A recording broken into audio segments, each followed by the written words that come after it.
one more minute, sorry. We're up to almost 200 people. We're anticipating another 200 probably coming in. So we can start and then we'll go from there. So welcome everybody. This is a webinar on American complicity in the Israeli occupation. We're really grateful for you to be joining us today. So thank you for taking your time. My name is Beth Schuman. I'm the American Director of Combatants for Peace. And first, I want to thank the 4 partnering organizations on this event: Churches for Middle East Peace, the Arab American Institute, J Street, and of course, Combatants for Peace. So thank you to all 4. We're really excited to all be working together. It's a wonderful collaboration. So today we have 2 very esteemed speakers, Dr. Jim Zogby, the president and founder of the Arab American Institute, and Jeremy Ben-Ami, the founder and president of J Street, 2 very heavy hitters in the field. So we're thrilled to have this conversation. If you have questions, feel free to enter them into the Q&A box. And without further ado, I'll turn it over to our 2 speakers. Thanks so much. Thank you, Beth. And my thanks also to the 4 partnering organizations, in particular, you, Beth, and Combatants for Peace and Churches for Middle East Peace for the seminar you did earlier this year on Gaza, which I thought was really quite important, and for this conversation, which I'm looking forward to. I'm president of the Arab American Institute. Before that, I was the founder of the American Arab Anti-Discrimination Committee, and before that, I ran for 4 years the Palestine Human Rights Campaign. I've been doing this work for 4 decades now, and in all these years, it's been those of us who've stood for justice and stood for a resolution to the conflict that would be based on justice. It's been a rather lonely road to follow. The advent of J Street about 15 years ago or so was really important for us. It opened space for policy debate in Congress that had not existed before. We'd had partners in the Jewish community. I go back to Brei Ra and New Jewish Agenda, groups that pretty much were destroyed by the Jewish establishment because they called for alternative views, but they never entered the policy debate, in particular here in Congress and in Washington. And from the beginning, J Street had an impact. And I was proud that I think your founding event, you and I did a program together. And we've done programs since then on Capitol Hill and webinars of this sort on other issues. And it's been important. We don't always agree, Jeremy and I, but where we do agree is that civil discourse is necessary and that conversation about this issue and moving the agenda forward of justice, of creating space for Palestinian rights to be fulfilled is essential in here in Washington, but also in the world. And so I'm really pleased that we're doing this program together, Jeremy. And I know we're going to have disagreements, but if anything, I mean, I hope people come out of this with some different perspectives on how to deal with the issue and what the issues are. But I also hope that they get a sense that it is possible to have differences and still have civil discourse. And that, to me, is the key to this webinar. So, Jeremy, take it away. Terrific. Well, thanks, Jim. And I'll just add my thanks to Beth and Combatants for Peace and Churches for Middle East Peace. And, these are all organizations that together with J Street share a commitment to the core values that will, I hope, save this country, save the world: peace, diplomacy, democracy, justice, equality. And as Jim said, we don't necessarily always see eye to eye on policy, and there's going to be things we're going to discuss today, I'm sure, that will point out some of those differences. But we face some real threats that put us all on the same side of history together. Jim and I have fought a lot of similar battles over the decades, and those battles are grounded in the very values that are under threat. And I think it's vital that we make sure that we continue to maintain the strength of the coalition between the parts of the communities in the Arab American community, the Jewish American community, other aspects of the United States that are concerned about the Israeli-Palestinian conflict and have differences, but are fundamentally motivated by these core values that are under threat from autocracy and white nationalism and the attacks on the very fundamentals of our democracy. So we've got some real threats. The fights that we have within our coalition and within those of us fighting together in the larger battles, they pale in comparison to the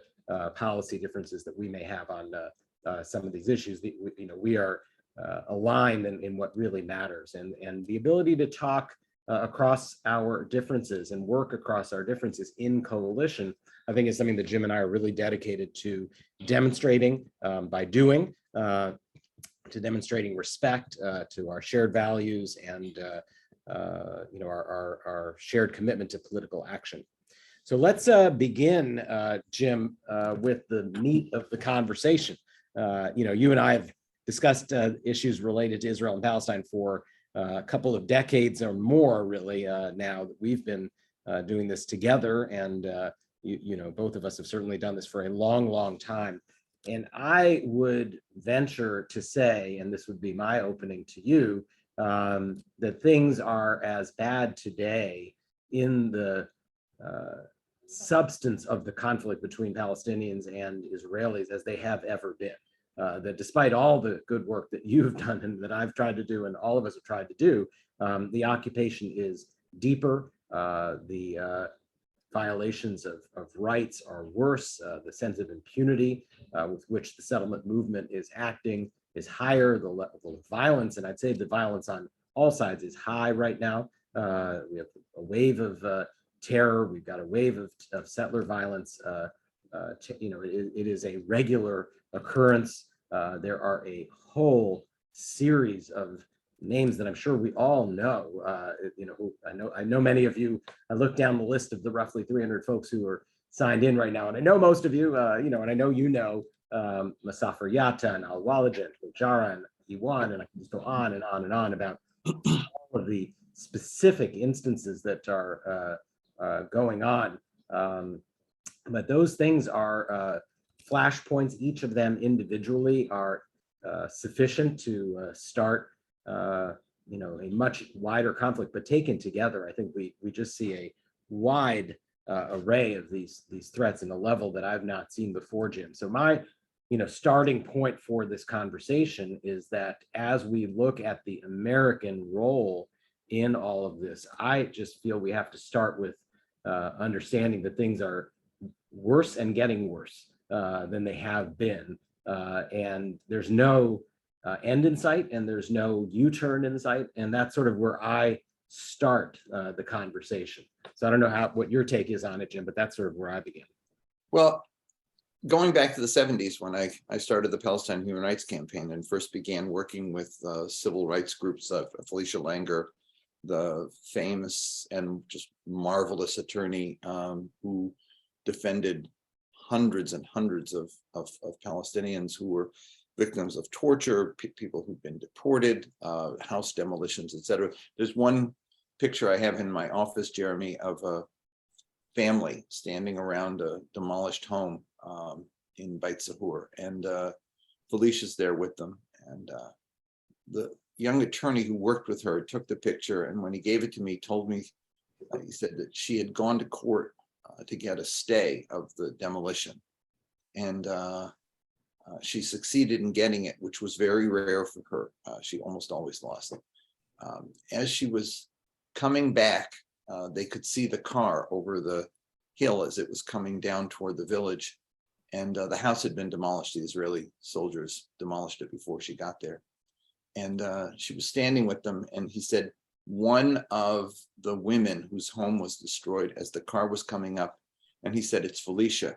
The woman said, it's the Jewish woman, the one who defends us. And he said, that moment, he said, I understood the importance of her, that she held open the promise that someday it could be better, that there was a bridge that could be built. When you say it's worse today, I think you're right, but I also would say that in many ways, the practices were worse then. when there was a complete shroud over everything that Israel was doing. I have a book that we compiled in 1981 called The Bitter Year. The number of home demolitions, the amount of torture, the people under administrative detention.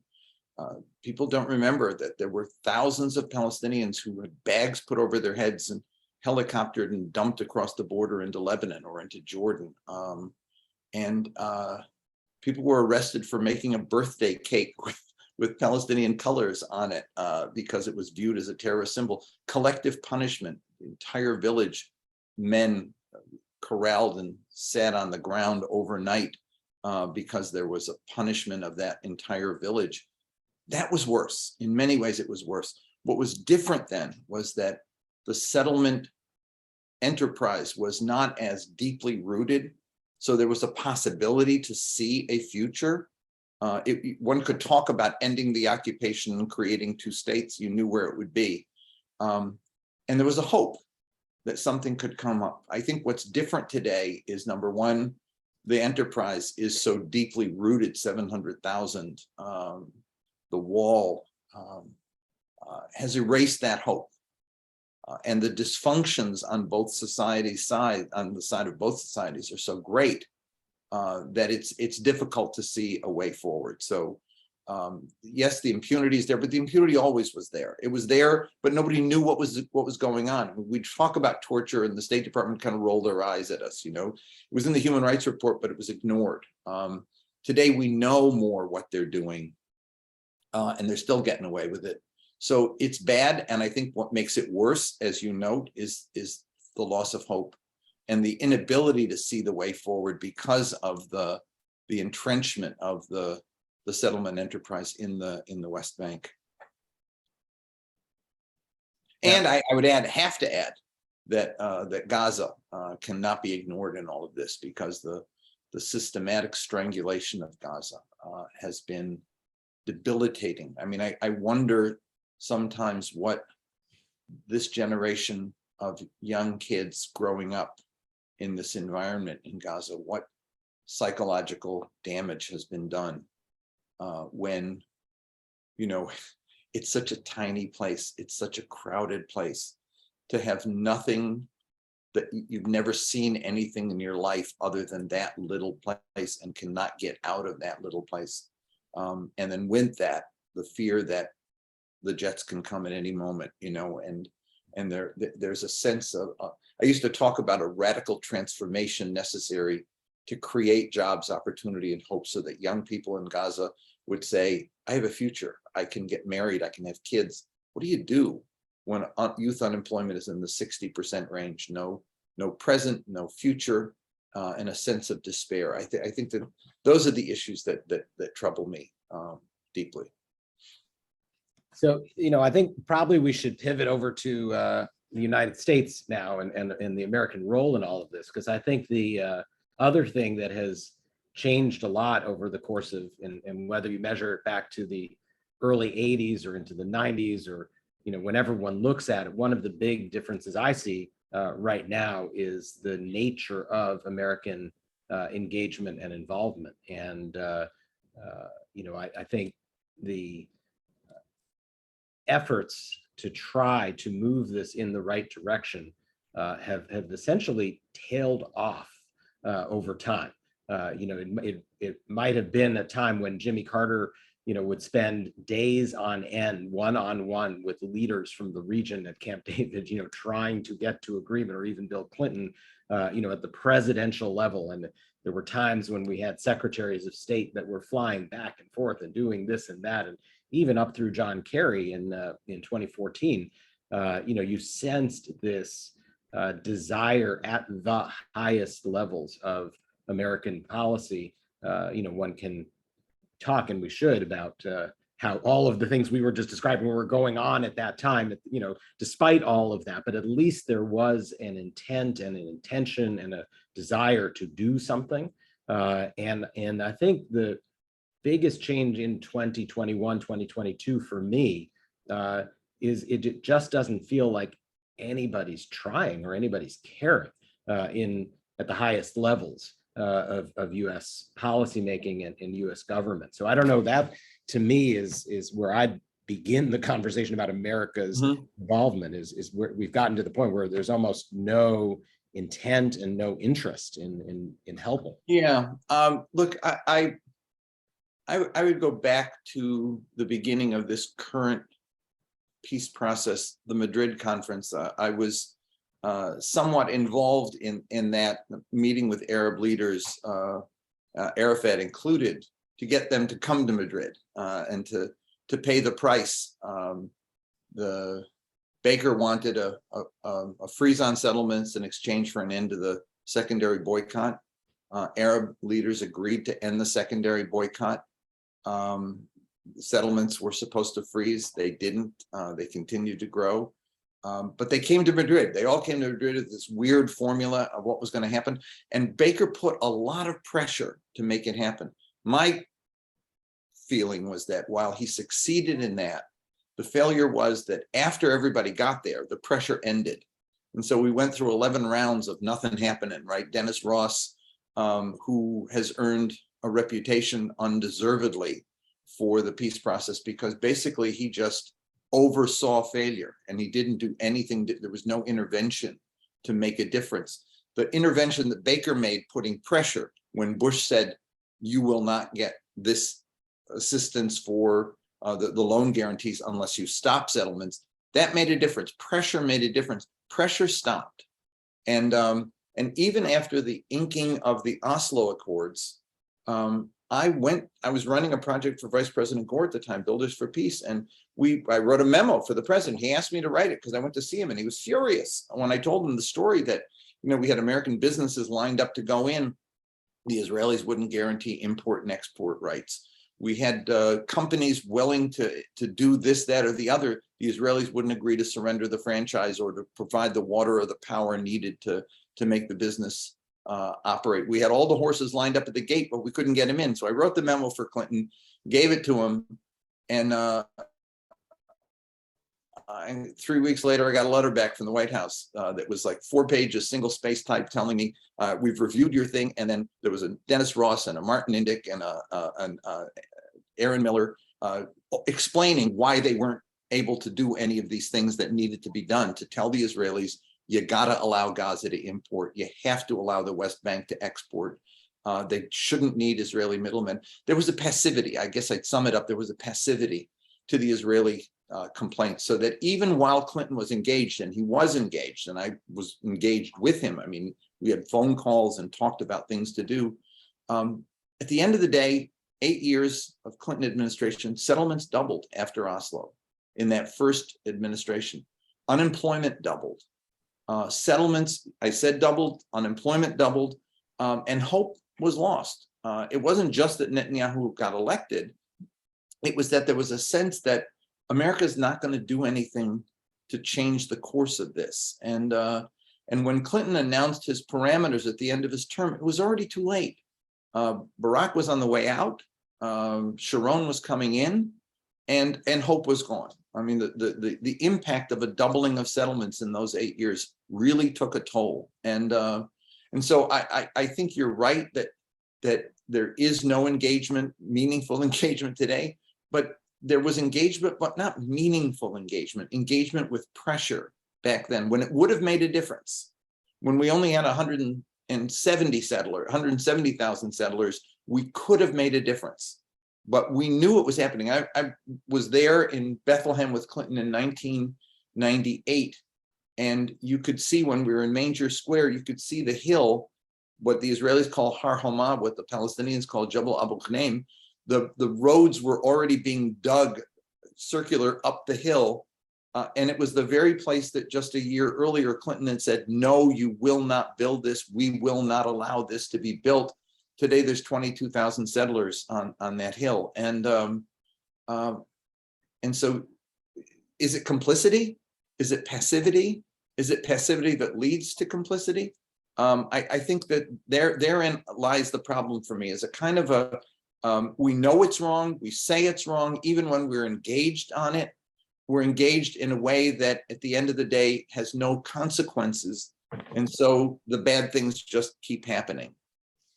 And one of the terms that you and I have lived with and despise, I think, mutually, is this concept of peace process, right? And so what does engagement mean? You're 100% right. If all it is process, it's meaningless and actually sets you back. You need results, not process, and that's we had a lot of process, and in fact, industry of peace processors over the quarter century, and without meaningful pressure, without meaningful American using of the tools that it has, I think that is when you get to a ongoing engagement that has no meaning, and actually underneath it then allows the situation to get worse. And you mentioned Har Homa. It's just interesting because I lived in Jerusalem during the late 90s, and exactly then, and one of my many failed protest experiences was protesting Har Homa, and going there with Peace Now activists, and again, I see several people on this in the participant list who participated in those things at that time, and and as you said, it's 22,000 plus people there now, and that is true on so many of the issues that are still the Silwan area, again, that 25, 30 years ago was a flashpoint, remains today. And what's happened there is just horrific. And you just don't sense the American leaning in to stop it the way that it can. I saw a couple of questions beginning to come in the chat, one of them about, the American role, and, why should the Americans do anything, if it's not if the Americans were not part of the causation, why do they have to be part of the solution? Well, I think, what I would say, and this gets us into, some of the American policy issues that I think we want to put on the table, and maybe then into the politics. But there is an active American role. They are doing, they're providing money. They are providing impunity in international arenas for what Israel is doing, and the United States actually is an actor. It is not just an outside overseer of this process in some way as a mediator. It's an active player, and I think its actions are a part of the reason why we are where we are, and because American actions are part of the problem, therefore American actions do need to be part of the solution. So I think that's what leads us into the American discussion. Yeah, and just on that note, though, it's not just that we provide aid or the diplomatic cover by going as far as to punish the people on the International Criminal Court if they took up the issue, which is what Trump did and what Biden hasn't backed away from. But it's the fact that if you go back to 48 with the creation, the UN recognition of Israel, it was a conditional recognition. And people don't remember that. It was conditional on the fact that Israel should implement the other resolutions, including the refugee return one. Those were all part of what we voted on that every year, that we would support that. And when the processes began, there was an interest in other parties in playing a role. We pushed everybody out. We didn't want the EU to have a role. We didn't want the Security Council to have a role. It was going to be the exclusive American domain. So we took control of this. And even in the quartet, I mean, the critique of the quartet that was written afterwards by the UN representative was that it was a fiction. It was America called the shots, and the others were there as a kind of a cover for America taking the lead. So when we did assume that role, then the responsibility then did fall on us. We didn't let the Europeans or anyone else get involved in it, and so as the settlements grew, as the outrages continued in Gaza, or the bombings in Lebanon, etc., the world community could have acted, but we restrained them from acting because let us do it. It was let us do it, but then we didn't do it. And all the times I'd go to the State Department from the 70s on, they'd say, we've issued a quiet demarche, or we've spoken to our Israeli counterparts. It was always quiet, it was always private diplomacy, and it made no damn difference at all. And it wasn't until Gerald Ford suspended arms sales, it wasn't until Ronald Reagan gave a stiff, stern talk to Menachem Begin, it wasn't until George Herbert Walker Bush said, "You will not get this unless," it wasn't until we did concrete things that something happened. That all ended. And that I think is where the complicity begins, is that it's like we say, don't build it, don't build it, don't build it. They build it and we say, oh, okay, on to the next one. You know, it was, Obama said the illegitimacy of the settlement enterprise, it was illegitimate. But as soon as they built it, it became an existing reality, and then we weren't going to look backward. But those existing realities have far surpassed what is even containable at this point, that it's difficult to imagine how you go forward. On the question of American politics, though, where I do have hope is not in that an American president's going to come and say, okay, enough is enough, we're stopping it. It's the changes that are taking place here in America, the changing demographics. Look at the polling. For the first time, we see among Democrats more support for Palestinians than for Israelis. Among liberal Democrats, it's even greater. I mean, in some ways, the issue of Palestinians and their rights have become like gay marriage in American politics, you know, with 2/3, 1/3 on one side and 1/3, 2/3 on the other side. They're like mirror reflections of each other. And the reason why is because the demographic groups that form that new consciousness in the Democratic Party are young people. And you've got them in J Street with J Street U, and people, you know, and other groups, the Jewish Voice for Peace and other groups of young people in the Jewish community. You've got it with the Black community. You've got it with Latinos and Asians. You've got a sizable American constituency developing that has a global view of justice and is concerned with issues that older white born-again evangelical, you know, the crowd that forms the Republican base doesn't have.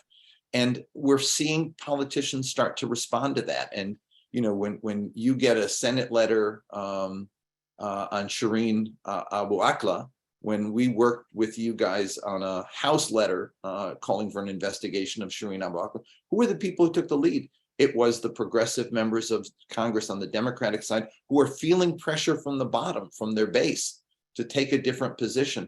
It might take a little time to percolate and grow, but we saw it with Bernie. Bernie was never anywhere on this issue until he ran for president and saw, as he went around the country, there was a constituency that wanted change. And I think that that's where I'm finding real hope here, is that we are polarized, but on the Democratic side, there is movement, very significant movement against all of the pressure coming from the lobby groups who more hardline right-wing supporters of the policies of the current government, whatever current government is there, versus that emergent base in the Democratic Party that is saying, no, you can't do this anymore. And that I think is really substantial. And that's where you guys have helped create space to give some cover to some of these folks to be able to take a more advanced position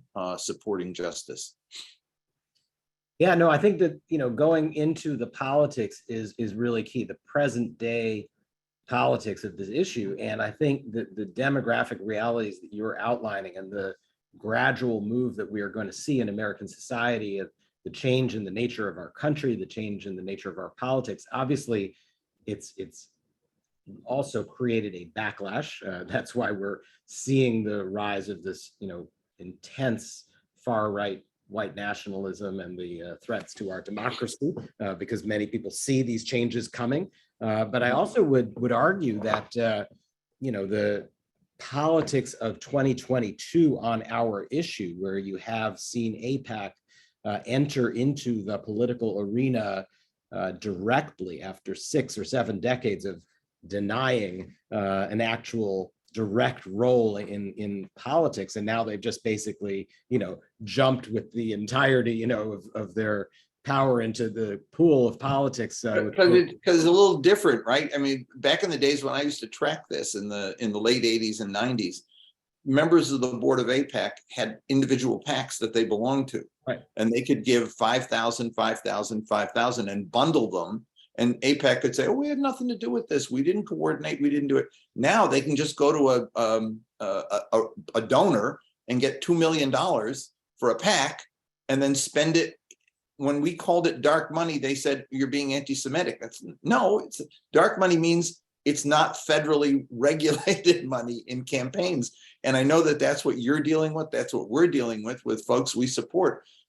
Having more money spent against them by these super PACs than they're able to raise for their own campaigns. And that's really destructive of the democratic process that we both want to see be advanced. I want to make a point, though. I just want to back up for a minute on the impunity thing, because before we get too far afield from what's going on over there, when we say don't do it and they do it, and it's been 30, 40 years of doing it, what the result is yes, it's impunity, but it also has done real damage on both the Palestinian and Israeli polity.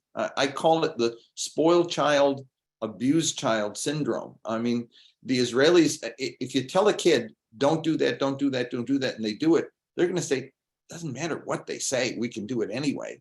And that's happened. On the other hand, if whatever a child does is bad, and you never give them reward, never give them hope for change, then they know that all they can do is really act. The only way they can get attention is to act up. If they don't act up and do whatever bad things to get your attention. So you've got those two dynamics playing out. And the result is that Israel has moved so far to the right. We've killed the peace movement in Israel because they got no support internationally.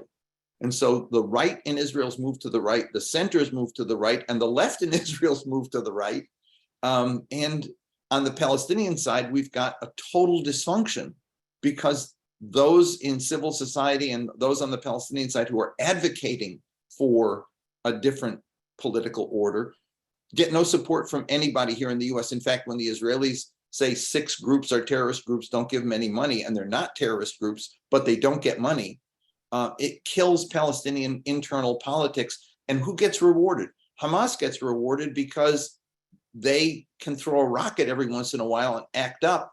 And then to calm things down, they'll get some cut their money, or the PA can act up and do whatever it wants to do. But as long as it continues security cooperation, they'll get another 2,000-3,000 tickets to get jobs in Israel. And so our policy has spawned both impunity, but also real political dysfunction on the Israeli and Palestinian side. And one of the only things I think can change that is a change in American policy, that if we were to take a harder line and say, don't do it, and there will be consequences if you do it, it would encourage an internal debate in Israel. It would also encourage an internal debate on the Palestinian side and would give hope to peace forces on both sides who say, there is a chance that we actually can get something different here. I'm sorry, I just needed to get that thought in. Right. No. And I think that you're reflecting some of the comments that are coming through in as questions in the Q&A, which is what exactly could be done. I mean, and what would your organization advocate? What would we advocate? And if we did create the political space, then what would that allow people to do? And I would just say, for those who don't follow the ins and the outs of Washington, and the way that this crazy town works, this month right now is when the legislation that controls how American money is spent is created. The committees that write that legislation, they meet in the months of May, June, July. The Appropriations Committee of the House and Senate meet. They write the legislation that guides how our foreign assistance is used, what it can be used for, what it can't be used for. And where you want to get to is you want to get to the point where the people on those committees do not feel that their jobs depend on continuing to provide a blank check and continue to provide, the green light to go ahead and do the things as you're saying, despite maybe the administration saying don't do it and wagging a finger. There has to be something written into the way that we fund the money, and it does come down to that, and that is hard politics. We have to elect people who are then going to stick around in Congress long enough to rise up in the seniority to write this legislation the way that we think it should be written. And the rules and the game around which money is provided is the way that we have to provide that kind of pressure. And US taxpayer dollars should not be allowed to go for activities that are deepening the occupation, that are resulting in these abuses of human rights. Our equipment, our military equipment that is bought with our dollars, that is made here, should not be used for these purposes. And that's up to the legislation that's being written, this week, Right. the House and the Senate. You and I lobby on these things and we try to get this moving, but people have to know that it's, the subcommittee on appropriations for, state and foreign operations that is writing that piece of legislation. And that's where we need to focus our efforts. And all the years I've been here working on this, I used to have a club. I used to call it the "I'm really with you guys" but club. It was members of Congress who would say to me, I really get it. I understand but I can't do it, because of, I'm running for election, whatever. There's less of that now. More folks have come out. And it's absolutely critical to defend those who've come out, who've done big things. Jamal Bowman needs to be defended and supported. And it's interesting that I'll mention names, Democratic majority for Israel is not creating a Democratic majority for Israel. They're creating a Democratic majority that doesn't question Israel is what they want. And they're targeting people whoever raises a question. Interestingly enough, because the group is headed by a pollster who knows that there ain't no votes in saying, I gave a blank check to Israel, they never take out an ad saying, I support Israel, or I support this candidate because that candidate's great on Israel. What they do is they try to demean, diminish, discredit the person who is questioning Israel. And it's so important that they at least be contested. And I know you are contesting them and we're contesting them. We've lost some. We lost Nina Turner, but we won Summer Lee. We won a great race out in Oregon. There's still a contested race in Texas that's being recounted. Marie Newman lost. That was a shame. I think the big one right now in front of us is Andy Levin in Michigan. Andy Levin's got to win because this is a really good guy who has taken positions that I think are really important on human rights and on justice. And they've targeted him. They want to beat him. And when they can pour in dark money to do it, our job is to make sure that they get the wherewithal to combat that and win. Otherwise, guys go back in the closet and we'll be back in the I'm really with you guys. But Andy got 100 and something people on his bill, right? And it's really important to understand it's not just DMFI. I mean, let's also just put AIPAC out there on the table, right? The AIPAC PAC is called, in the greatest sense of irony, the United Democracy Project, right? So when the ads run, at least when DMFI's ads run, it says at the bottom, paid for by the Democratic Majority for Israel. That's what the paid for line is. The AIPAC ads are run by something that sounds great, the United Democracy Project, right? And then, they go after Andy or they go after other folks on issues unrelated to Israel, spending millions of dollars from people like Bernie Marcus and Paul Singer, who are Republican multi-billionaires, right? And the entirety of the money that goes into the super PAC is spent in Democratic primaries attacking the progressive candidate, and not a penny is spent in a Republican primary trying to unseat an insurrectionist who's undercutting our democracy. But that's the United Democracy Project. So, the ironies of this are intense, and it is really important that the voters of Andy's district know that, who is running these ads that are trying to defeat him and why.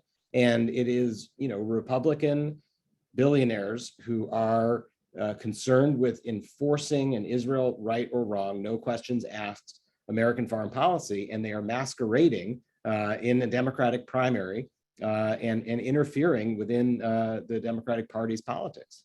And the idea of unity is silence progressives. And instead of having creating a unity based on a conversation or based on consensus, it's we'll snuff them out. I mean, the anti-BDS legislation that's going on everywhere, the effort to change the definition of anti-Semitism to include, wide-ranging things, that involve criticism of Israel. I mean, there's a need for a enhanced effort to combat anti-Semitism without question. But to say that criticism of Israel almost by its very nature becomes anti-Semitic is absolutely unacceptable, and is the same thing as what's going on with the PACs, which is silencing opposing voices, discrediting opposing voices. And I don't think that they're going to win this fight. The question is, how many more years of pain do we have to deal with before they ultimately go down? Because I do think that the demographics are changing. And despite all their efforts, each year we poll, we find that the reality is people are seeing what's happening on the ground in the region. They're seeing what American policy is doing, and majorities are now saying we should sanction Israel for its human rights behavior, which I think is really significant. On that note, I want to just talk a little about the Biden administration, if I can, because the platform, I've been involved in platform fights going back to the 80s when I was with Jesse Jackson. And this year's platform was significantly better than earlier ones. There was language in it. We never could get the word settlement in. The Hillary Clinton people in 2016 wouldn't say anything about settlements. This one has it. They wouldn't include the word occupation, which I still have to scratch my head and say why. I don't understand the objection to mentioning the occupation, but there was language about equal consideration of the human worth and value, rights of both Israelis and Palestinians. But there was an absolute stiffening and objection in the conversations I had with them over conditioning aid. They wouldn't think that they wouldn't talk about it at all. And I told them, if you don't condition aid, then all the rest of your language is meaningless. Because if you say don't build settlements and you don't condition aid and they build settlements, then what are you going to do when they build them? If you say that equal worth of both and they take measures that demonstrate that they have no value for Palestinian human rights and you don't condition aid, what's the point of it, And so I think we've come down to the nub of it, which is if there are no conditions placed on the support we give, then that sense of impunity and that driving the Israeli bus off the right-wing road continues, and the dysfunctions only grow, and that's the problem. We're down to the fact the need to condition aid, because if we don't, we are complicit, and it also does real damage in terms of the internal Israeli debate and the internal Palestinian debate on how to move forward. And, Jim, this is obviously one of those areas where we're on the same side in the battle, but we take slightly different roles in what we do and what we say. For J Street, one of the things that I think separates us most likely from, AAI and from other, maybe even, from some of the other sponsors of the call and people who are listening, J Street is a pro-Israel organization. We are supporters of the concept of a national homeland for the Jewish people. Of course, we're pro-Palestinian too, and we're pro the concept of a national home and a state for the Palestinian people too. But we also are supporters of Israel's security. And so we've staked out our line in the concept of restricting the uses for which money we provide to Israel can be put. And so I just want to clarify for those who are listening, and I know some will disagree, and we'll have a good conversation about that.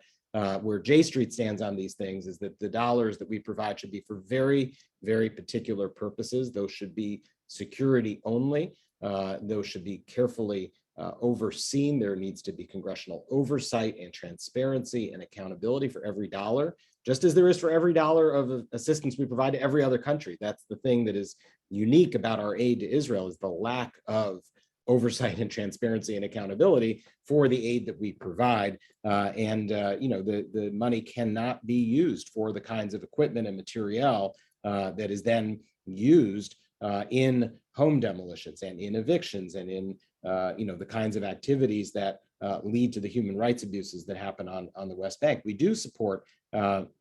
Somebody asked, the McCollum bill, which again, is a bill that talks about that American funds cannot be used for the imprisonment of Palestinian minors, and those kinds of very clear restrictions. Again, and this goes to a number of the questions in the Q&A. It all comes down to how American funds are allocated, what the purposes are, and what is the set of restrictions and uses to which it can be put. So we don't use the word conditioning aid because we do believe there should be a stream of money that is provided for defensive purposes for Israel, but it's the same basic concept that there has to be some level of accountability and oversight. So I think that's a really important distinction in where we are on these issues. Well, look, given the way you've described the conditioning of aid, I'm with that.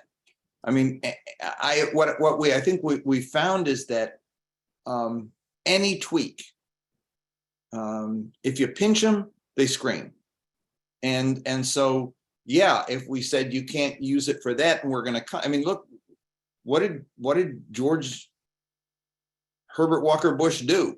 I mean, he didn't suspend the aid. What he did was, I'm not going to give you this.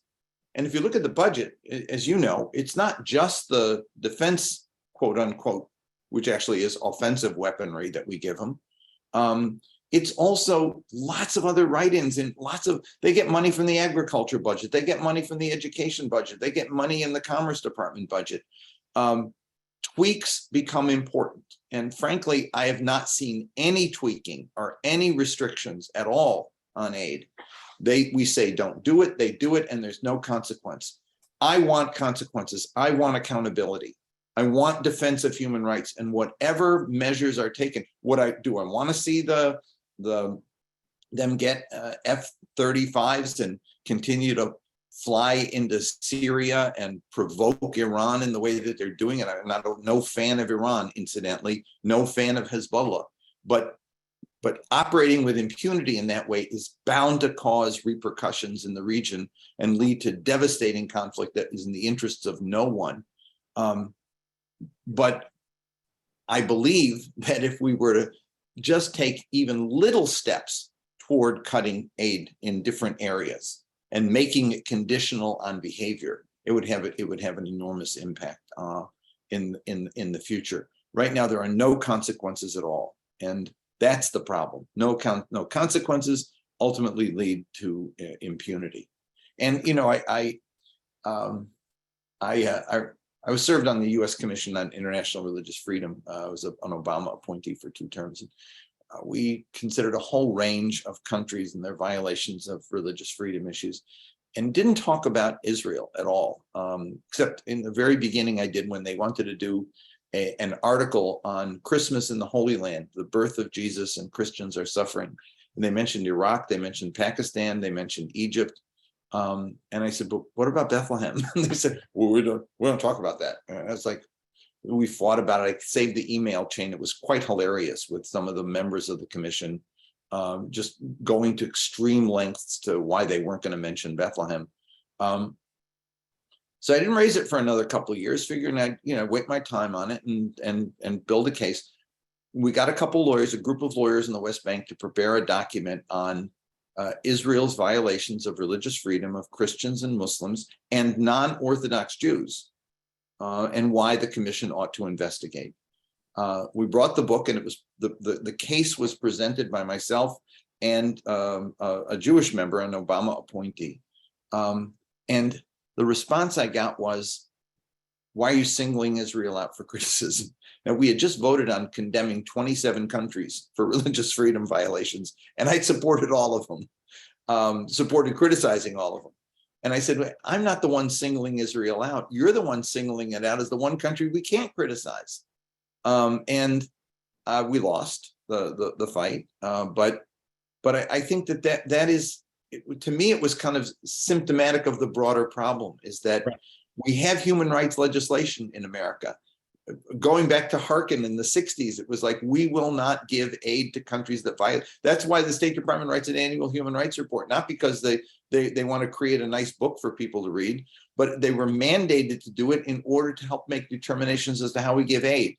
The reason why we have a Foreign Assistance Act with human rights conditions placed on it and the use of offensive weaponry is because Congress mandated that we do it. We enforce it for other countries. We don't enforce it for Israel. So it undercuts our own law and our own credibility. We speak about what Russia's doing in Ukraine, but for God's sake, Israel's doing it all the time. When Goldstein issued the UN report, the report was brilliant. I met the judge. He was obviously, it grieved him to have to write it. He felt deeply pained that Israel was doing all these things. They beat, as you remember, I mean, they pummeled him. They wouldn't let him go to his own grandson's bar mitzvah. It was terrible what they did. And finally, he retracted his use of the word apartheid in it, but he didn't retract the other. But members of Congress were denouncing that report even before it was published and calling it anti-Semitic because it singled Israel out for criticism. And I dare say none of them ever read the report, which I did, and was stunned at the detail of the things that had been done in Gaza during that bombing raid, those bombing raids. And by the way, there was a whole section of that report that criticized Hamas, right? Oh, I mean, yeah, of course. And nobody bothered to note that at No. the time, right? It was never, this was one of the first times that a UN rapporteur had actually looked at and condemned what Hamas was doing as well. And justifiably so. Yeah. But I think that that's what creates impunity, is the fact that they can violate rights. People will call them out on it. They will beat the hell out of those who call them out on it, and then continue on their merry way. And that's why I think when bringing it back home, why it's so important Andy Levin wins, why it's so important. Just going to go there, yeah. Why it's so important that we get into these races and keep open the fact that you can be critical, you can be someone who stands for justice and human rights, and you can still win. Because if we can't win these races, then any member of Congress who wants to, who's compelled to, or feels that there's a constituent support base for it, will say, hey, I'm really with you guys, but I can't do it. We've got to get more people active in this contest, where the real battle is taking place is between now and November, and how many races we win versus how many they win. Even if we don't win them all, if we win enough to make the case that you can be a person who stands for justice, for accountability, and for consequences for bad behavior, that will send a message that you can do it. Right. And you know, I see the frustration, you know, in the questions that are being asked. And I know, you know, the frustration that is rampant in our pro-peace, pro-justice communities, that the kinds of things I'm talking about, some of the things you're talking about, that these are seen as not going far enough. These are baby steps. It's nowhere near. But if people can't survive in political office proposing baby steps, they're certainly not going to try anything bigger. And so I can't emphasize enough to everybody who's watching that the kinds of things that an Andy Levin or a Donna Edwards, you know, has stood for when they've been members of Congress, which may not be anywhere near enough for some of the folks who are commenting in the chat, but are as far as anybody's ever been willing to go in Congress. If they can't survive, you know, if they're taken out in these environments, then no one's ever going to do the kinds of things that folks on this call might want to see done, some of which I probably wouldn't agree with, but, you know, would go further than I would. But it is so vital that everybody who's an activist, everybody who cares about peace, everybody who cares about justice, understand the political dimensions of this, and that our range of action, our range of policy options is determined by the political space that these people have. And if we are not in the political game and ensuring that these people survive the attacks that they then get for trying a baby step, for trying the first step forward, which may not satisfy everyone. This is the whole ball game. And once the dam breaks, by the way, Jim, I think you're right that the wave of history is on our side in terms of where we're headed as a country, where the Democratic Party's headed, et cetera. These forces of regression can't hold forever. It will break, but they can win in 2022 and they can win in 2024 and set us back rather than helping us move forward. And that's why it's an August primary for Andy, a July primary for Donna. There's other primaries in New York and other places over the course of July and August. This battle's happening inside the Democratic Party, let alone the battle we're having with Republicans over our own democracy. But the space for a Biden administration or successor Democratic administrations to act is being set by primaries in the Democratic Party in July and August. And so people, if they want something to do out of this call, find out more about those races, find people in those districts. It's going to be low turnout. Every vote is going to matter. We saw with Jessica Cisneros down in Texas. What was the final count? It's 240 or something. These races are going to be determined by a few people. So get engaged, educate yourself about what these races are, and be involved politically so that we have the space to do the right things policy-wise. Politics is the art of the possible. Our job is to expand what is possible, but calling for measures that haven't got a prayer in the world of being met doesn't move the ball forward. What moves the ball forward is finding out what's possible and moving incrementally in the direction you need to move in. I learned lessons on that early in politics. I mean, I want the moon too, but you shoot for the moon and you get what you can on the way down. And right now the goal is defend the people who make a difference. Don't let them lose, because that makes what's possible even more possible.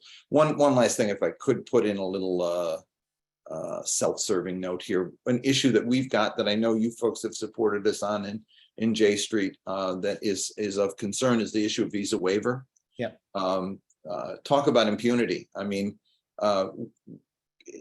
Israel, I've collected documentation over the last 40 years from Palestinian Americans, Arab Americans, including some Jewish Americans who have spoken critically of Israel, who are denied entry, who are treated abominably upon entry, Palestinian born American citizens unable to go in because Israel says to them, we don't look at your passport as an American, you're a Palestinian, and you have to get a Palestinian ID and leave the country and come in through Jordan because we're not respecting your American passport. We've complained about it. State Department says we can't do anything. There is something they can do, which is not give Israel visa waiver, enter them into the program, because the program calls for reciprocity. They have to treat American citizens equally without discrimination, just as they would expect Israelis to be treated that way. Israel, instead of making it easier, has made it harder with new rules that they've just put in place that will severely restrict the ability of in particular, Palestinian Americans to be able to visit the West Bank, which means family visits, business visits, et cetera. We're doing a petition asking for people to write to President Biden to say, do not do this, do not grant them visa waiver